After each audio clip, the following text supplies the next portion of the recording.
श्री स्वामी समर्थ स्वामी भक्तांनो, आज आपण भाद्रपद अमावस्या म्हणजेच सर्व पितरी अमावस्या दिवशी आपल्या पितरांची कोणती सेवा करावी हे पाहणार आहोत।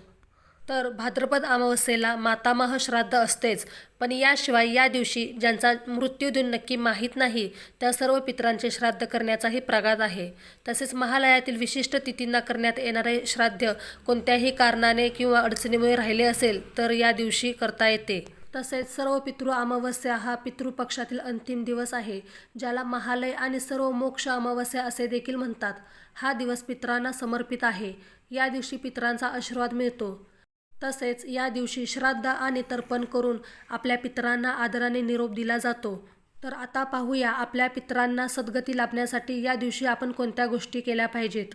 आपण त्या दिवशी पितरांसाठी जो नैवेद्य बनवू त्या नैवेद्यामध्ये काळ्या तिळाचा वापर करावा व नैवेद्य दाखवताना नैवेद्यावरतीही काळे तीळ ठेवावेत, कारण काळ्या तिळाचा वापर श्राद्धाचे भोजन व तर्पण यासाठी केला जातो। असे मानले जाते की काळ्या तिळामध्ये तीर्थाचे पाणी असते, ज्यामुळे पितृ संतुष्ट होतात आणि वरदान देतात। त्याचबरोबर सर्व पितृ अमावस्येला ब्राह्मणांना भोजन द्यायची परंपरा आहे, कारण ब्राह्मण भोजन आयोजित केल्याने पितरांच्या आत्म्याला शांती मिळते। त्याचबरोबर आपल्या पितरांच्या नावाने तर्पण नेहमी दक्षिणेकडे तोंड करून द्यावे व पुराणानुसार तर्पण अर्पण केल्याने आपल्या पितरांच्या आत्म्याला शांती लाभते। तसेच पितृपक्षाच्या काळात आपले पितर कोणत्याही रूपाने येऊ शकतात। अशा वेळी सर्व पितृ अमावस्येच्या दिवशी जर कोणी भुकेला माणूस दारात आला तर त्याला जेवायला द्यावे, काही न देता परत पाठवू नये।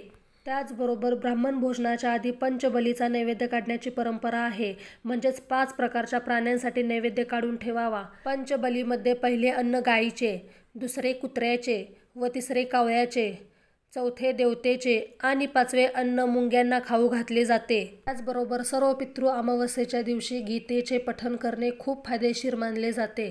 तसेच सर्व पितृ अमावस्येच्या दिवशी दानधर्म केल्याने पितृ प्रसन्न होतात आणि आपल्याला आशीर्वाद देतात। या दिवशी आपल्या क्षमतेनुसार पैसे, कपडे, धान्य आणि काळे तीळ दान करावेत। तसेच आपली आई, आजी व पणजी यांना स्मरून एखाद्या वयस्कर स्त्रीला साडीचोळी दान करावी। आपले पितर संतुष्ट, प्रसन्न व आनंदी होतात आणि आपल्यावरती त्यांचा शुभ आशीर्वाद राहतो। व्हिडिओ आवडल्यास लाईक, शेअर आणि सबस्क्राईब करा। श्री स्वामी समर्थ। धन्यवाद।